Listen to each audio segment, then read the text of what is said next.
ये कहानी मुख्य नायिका बीट्रिक के बारे में है, जो एक दुर्भाग्यपूर्ण दुर्घटना के बाद अपनी मृत्यु के 5 वर्ष बाद एक नए राज्य में एक नए शरीर के साथ एक नए परिवार में जागती है।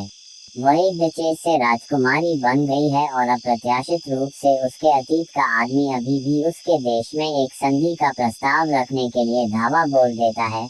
अब वह एक सम्राट है जो अपने नए वंश के लिए एक दुल्हन की तलाश कर रहा है। इस बार राजकुमारी शाह के रूप में हमारी नायिका को उसके जाल से बचने के लिए सब कुछ करना होगा।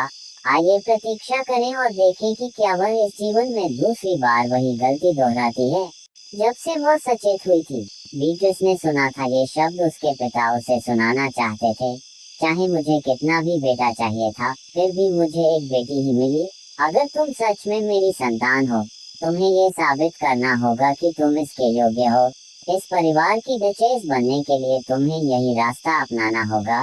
ये शब्द बाद में युवा बीट्रिक के भाग्य को पूरी तरह से बदल देंगे। अगर बेटियों और अन्य परिवारों को 5 साल की उम्र में गहने या खिलौने मिले, मर्सियन परिवार की सबसे बड़ी बेटी बीट्रिक अलग थी। उसे अपने 5वें जन्मदिन पर अपने पिता से एक असली तलवार मिली। इसने भविष्य में उसके द्वारा अपनाए जाने वाले अत्यंत कठिन रास्ते की भविष्यवाणी करने में भी योगदान दिया। अपने शक्तिशाली शाही अधिकार के साथ यूरानन साम्राज्य ने एक बार एक अभिजात वर्ग पर शासन किया, लेकिन वह सम्मान एक दूर का अतीत था। इस समय सम्राट के समर्थक और अभिजात वर्ग गतिरोध में थे।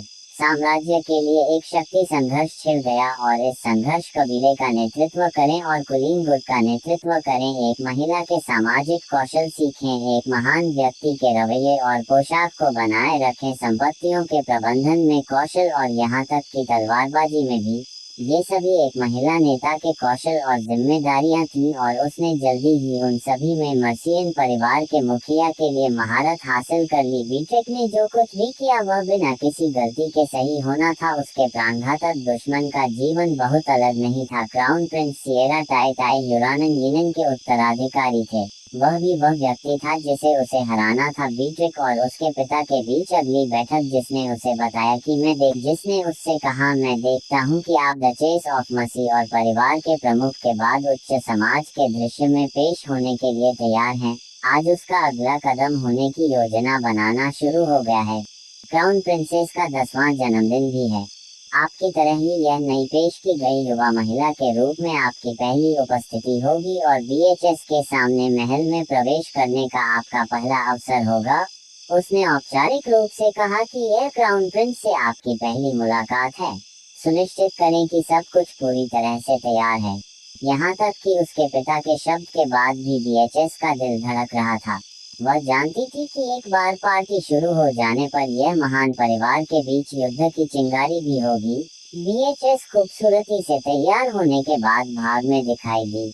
यहाँ उसे अन्य लोगों से कई मूल्यांकन करने वाली निगाहें मिली। कोई नहीं बल्कि वे लोग जो भाग के केंद्र में खड़ी छोटी लड़की को जानते थे।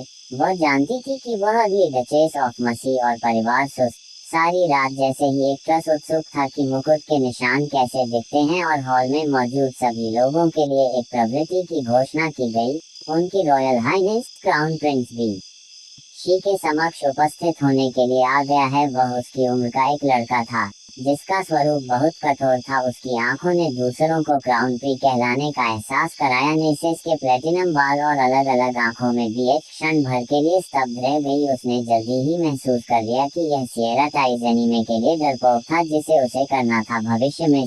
उसने सोचा कि उसे क्राउन प्रिंस के प्रति सम्मान प्रकट करना चाहिए। तो वह उसे अप्रत्याशित रूप से संपर्क किया। क्राउन पीआर अंतर्राष्ट्रीय समुदाय ने न केवल उसे नजरअंदाज किया बल्कि उसे एक बोल्ड लुक फिर बिना मुड़े दूर खड़ा हो गया। इस समय भी दास ने इस बात पर ध्यान देना शुरू किया कि क्राउन प्रिंस की सियारिटीज का प्रमाण उसके पास त्वचा का ढेर था और बर्फ जैसी बड़ी चोटियां, चमकते मोती, चमकती चांदी व बाल। वह एक गुड़िया की तरह एक जवान और सुंदर लड़का था। मैं छोटा और कद में बड़ा परंतु अधिकार से भरा हुआ था।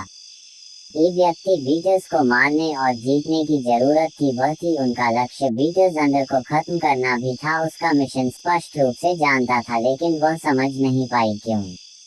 जब वह युवराज बनी तो उसका दिल अचानक भारी हो गया। शायद यह उस मीटर से था। ये बात ध्यान में रखते हुए कि अंदर से उसे उस विषय में कोई रुचि नहीं थी। पुराना लड़का 10 साल बाद जब वे दोनों बीच से टफ किए गए उच्च वर्ग के गुटों को खुश करने के लिए साम्राज्य के अंधेरे कोनों के साथ दर्जनों और 100 पुनः प्राप्त करने के प्रयास में कई खूनी लड़ाइयाँ हुई, शक्ति आखिरकार वह खून के एक खिंचाव से बढ़ी हुई है। वह कमरे के एक कोने में बैठी हुई, अपने हाथों में उत्तम दास्तां लिए हुए। इस समय उसकी छाती में एक चिंगारी चुभ रही थी और सांस रुक गई थी। पुरुष योद्धा ने एक तलवार को चिन्हित करते हुए मुस्कुराया। अपने ही मालिक का खून अंडे के निप्पल में रोने को तैयार है। मुझे दुख है मेरी प्यारी रोजा, लेकिन मैं सिर्फ भरोसा नहीं कर सकता। मैं अपना जीवन दुश्मन को नहीं दे सकता। क्या मैं भरोसा कर सकता हूँ कि मुझे नहीं पता कि क्या है। वह इस समय दुश्मन के लिए सोच रहा था। यह था युद्ध की अंतिम जीत थी, लेकिन वह सियर को ऐसा नहीं करने दे सकती थी। रानी गांठ बांध ली कि वह हार गई थी। एक मिस्रा उसके सभी प्रयासों के बाद भी असफलता मिली। यह कोई बड़ी बात नहीं थी। वह शर्मिंदा था क्योंकि बीट्रास उसके पास था। यह उसके अपने पिता थे जिन्हें ये तथ्य पसंद था कि वह शुरू से ही नहीं बैठना चाहिए था। उसके शरीर पर खून को देखकर बीट्रास कड़वी मुस्कान के साथ मुस्कुराई। वह अपने दिल में खुद को इतना दयनीय समझती है। उसके लिए कोई पछतावा नहीं था। वहाँ कोई नहीं था।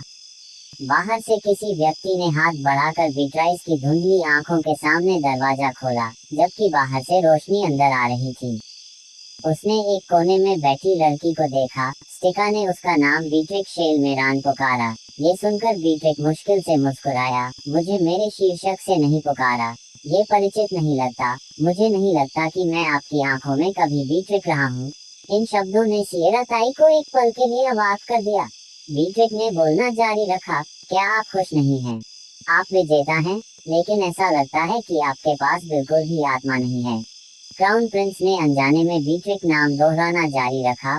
फिर उसके बगल में घुटनों के बल बैठ गया और उसने जो सबसे ईमानदार शब्द कहे थे वे कहे, आप मेरी सबसे योग्य प्रतिद्वंद्वी हैं। इसमें कोई आश्चर्य नहीं कि सारा के शब्दों ने बीट्रिक को कमरे में थोड़ा हैरान कर दिया। इस समय केवल उसकी भारी सांसें सुनी जा सकती थी। थोड़ी देर बाद बीट्रिक मुश्किल से बोला, आपकी रॉयल हाइनेस। सियरा टाई ने ठंडे स्वर में याद दिलाया कि यह अब आपकी महिमा है। ये सुनकर महामहिम इस समय सारा ने पूछा, क्या आपको लगता है कि यह पूरी बात एक गलती थी? बीट्रिक कल्पना की थी कि काश वह उसकी नाइट बन सकती थी। आखिरकार जो बचा था वह केवल पछतावा था। बीट्रिक ने सपना देखा था कि अगर वह एक कुलीन परिवार की हवा नहीं होती तो वह चाहती थी कि वह एक आम परिवार में पैदा होती और फिर स्टिका को अपने भगवान के रूप में सेवा देती। इस समय बीट्रिक ने सेराटिक को अपना नाम पुकारा। युवक के भाव अपरिवर्तित रहे। उसने केवल संकेत दिया कि वह चाहता था कि वह बोले। बीट्रिक प्रशंसा से मुस्कुराया, हमारी लड़ाई वास्तव में दिलचस्प थी। सियरा टाई ने सहमति में सिर हिलाया। जैसे ही उसने अपना हाथ बढ़ाया, बीट्राइस के कंधे पर अपना हाथ रखते हुए अपने दिल में सभी विचार कहे। मेरे पास भी हमारे संघर्ष के कारण एक अद्भुत समय था। कुछ सेकंड बाद सियरा टाई हो रहा है। युवा लड़की ने अचानक कहना शुरू किया, महामहिम आपके साथ नाश्ता करना चाहती हूँ। बीट्रिक अब पूरी तरह से जाग चुकी थी। फिर भी वह ये नहीं समझ पाई थी कि मरने के बाद वह अपने आसपास की हर चीज के प्रति कैसे सचेत हो सकती है। उसके बगल में बैठी नौकरानी ये देखकर बहुत खुश हुई कि इस समय राजकुमारी उठी हुई है। बीट्रिक कभी भी पूरी तरह से समझ नहीं पाई थी कि उसके साथ क्या हो रहा है। वह वास्तव में नहीं जानती थी कि वह अब किस स्थिति में थी। उसके दिल में संदेह की एक झलक के साथ वह बिस्तर से उठी और अपने सामने लगे आईने की ओर बढ़ी। जैसे ही उसने खुद को आईने में प्रतिबिंबित देखा,